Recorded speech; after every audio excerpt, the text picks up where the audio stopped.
Shalom, I'm Eddie Chumney of Hebraic Heritage Ministries, and we welcome you to this week's Focus Israel Report. In this week's report, we're going to be sharing with you regarding the current status of the Israeli-Palestinian peace process, and it is as follows. France and New Zealand are drafting a UN Security Council resolution that would set an 18-month deadline for direct peace talks between Israel and the Palestinians, which would lead to the creation of a Palestinian state. In July, New Zealand will take over the rotating presidency of the UN Security Council. A New Zealand Foreign Ministry spokesman said, "We acknowledge that ultimately a lasting two-state settlement is something that will have to be negotiated between the two principal parties, but the UN and its members have a role to play in promoting dialogue to encourage that negotiated settlement. New Zealand therefore supports UN resolutions that advance the two-state solution, upholds international law, including human rights and humanitarian law, or call for humanitarian assistance." Details of the draft resolution was disclosed by the French newspaper Le Figaro. If no agreement is reached within the 18-month time frame, France said that it would go ahead and unilaterally recognize a Palestinian state. According to sources familiar with the resolution, it is not likely that it would be presented to the UN Security Council prior to September. The leaking of the contents of the resolution appears to be designed to put pressure on Netanyahu's new coalition government to return to peace talks. U.S. State Department spokeswoman Marie Harf said that the United States has not yet made a decision on what actions it will take regarding a UN resolution being worked on by France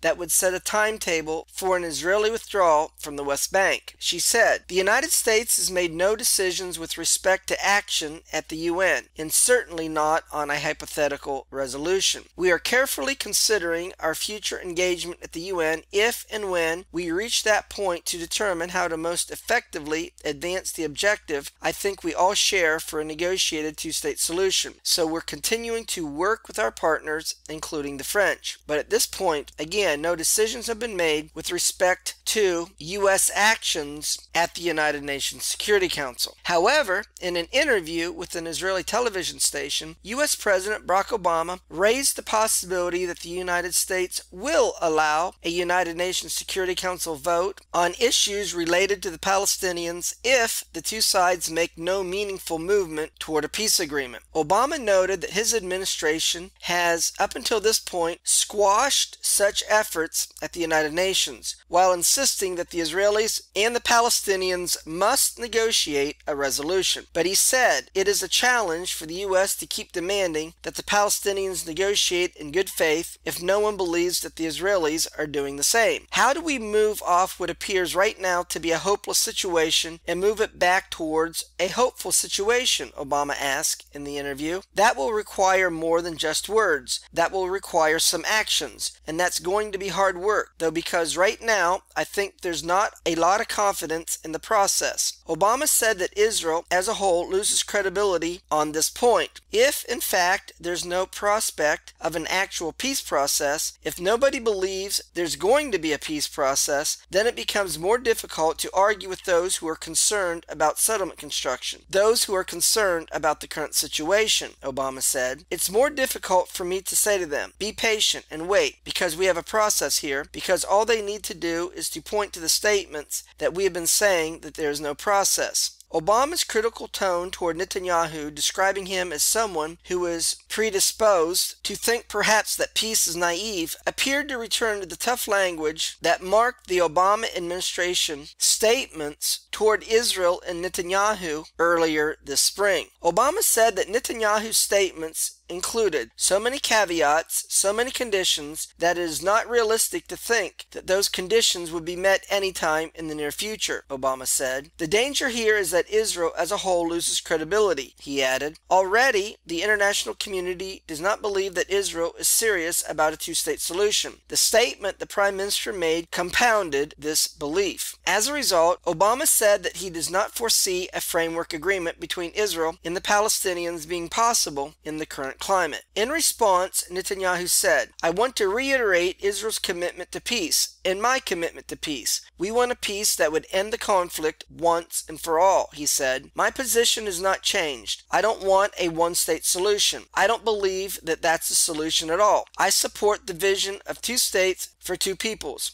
a demilitarized Palestinian state that recognizes the Jewish state. Israel believes that a potential UN resolution only hardens the Palestinians' position and therefore makes peace more difficult to achieve. Former Israel Justice Minister and chief negotiator in the peace process with the Palestinians, Tzipi Livni, believes that Israel should agree to do what Obama wants Israel to do. She said, "We need to be sensitive to the current situation. It doesn't matter if we like Obama or dislike him. We have to work with him. Too much is at stake for the nation of Israel." Palestinian Authority Prime Minister Rami Hamdallah said, "What we are hearing is that there is coordination between the French and the United States on a potential UN Security Council resolution." He said that if such a resolution was passed, meaning one that defines the final parameters of a deal and sets a timeline for Israeli withdrawal, I'm sure that we can go back to negotiations. The U.S. has promised the Palestinians that it will ramp up efforts for a new round of peace talks between Israel and the Palestinians once negotiations with Iran over its nuclear program are concluded. Hamdallah said, "We have had certain assurances from the United States that after the June 30th deadline for a nuclear deal with Iran, that they will resume negotiations between us and the Israelis. We count on the United States and are sure that they will deliver on this promise." Declaring that direct negotiations with Israel were a failure, Hamdallah said that the Palestinians would only negotiate if the UN Security Council sets a 2017 deadline for Israel's withdrawal from the West Bank. "We need outside intervention from the UN, from the superpowers, from the United States. Once there is a resolution where the UN Security Council asks for an Israeli withdrawal and the establishment of a Palestinian state, this needs to be backed up and guaranteed by the superpowers," he said. Meanwhile, the Palestinian Authority has submitted an official request to the International Criminal Court to set a date to discuss the possibility of two war crime lawsuits against Israel, Palestinian Foreign Minister Riyad Malki said. He added, "I have submitted a request to the International Criminal Court to set a date for us to present the files of settlements and Israeli war crimes. We're now awaiting the court's response. This could take place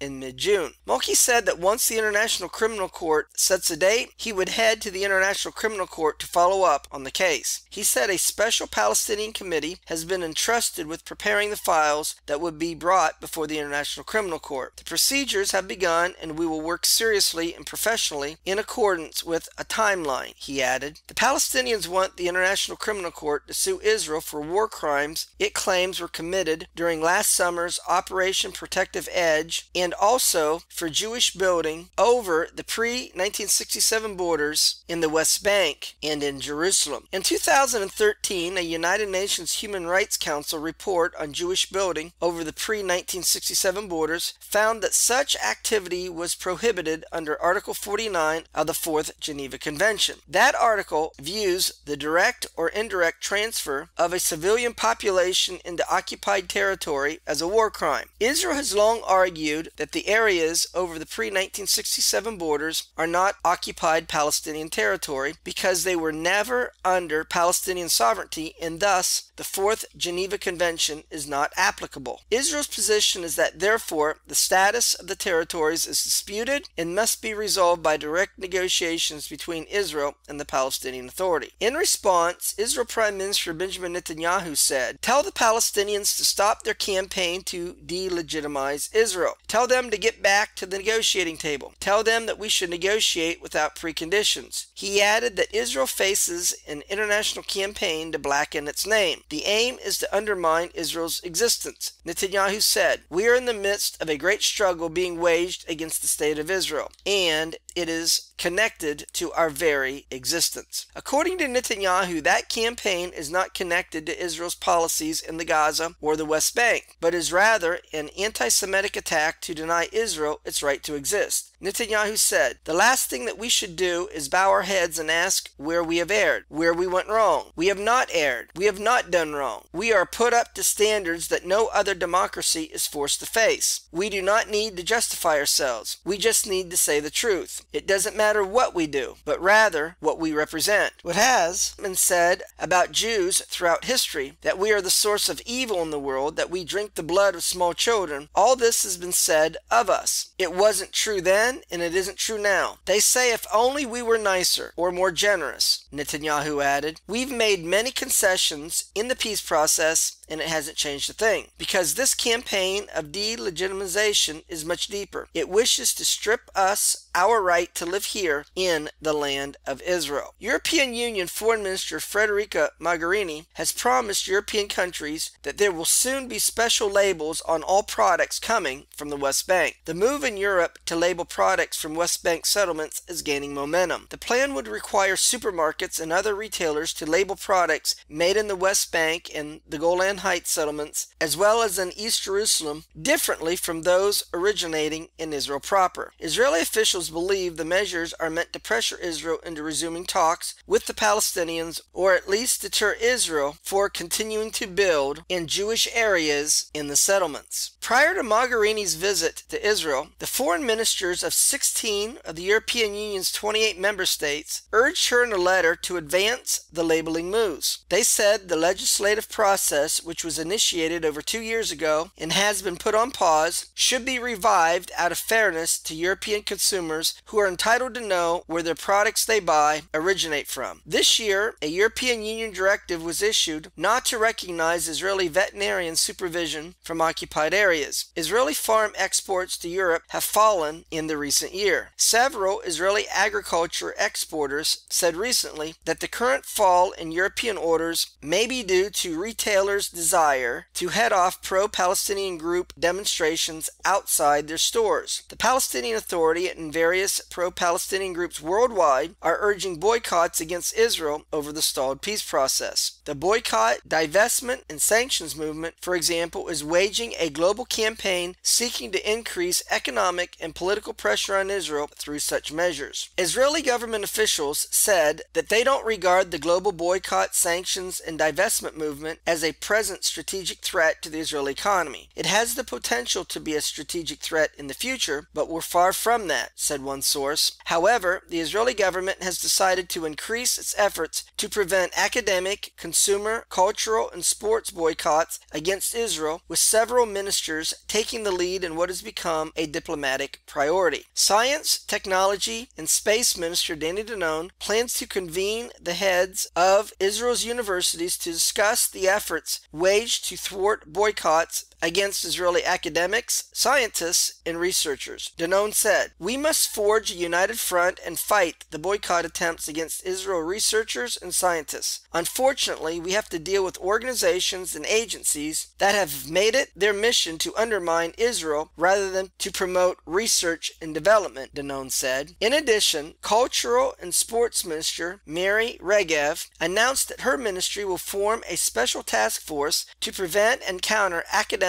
and cultural boycotts against Israel. Campaigns calling to expel Israel from the global cultural and sports arenas are based on libelous propaganda which can be refuted. Well, that's going to conclude this week's report, where we shared with you regarding the current situation with the Israeli-Palestinian peace process and the ongoing effort and threats by the European Union, who are threatening boycott of the Israeli economy. Until we do it again, Shalom in Yeshua the Messiah. Amen.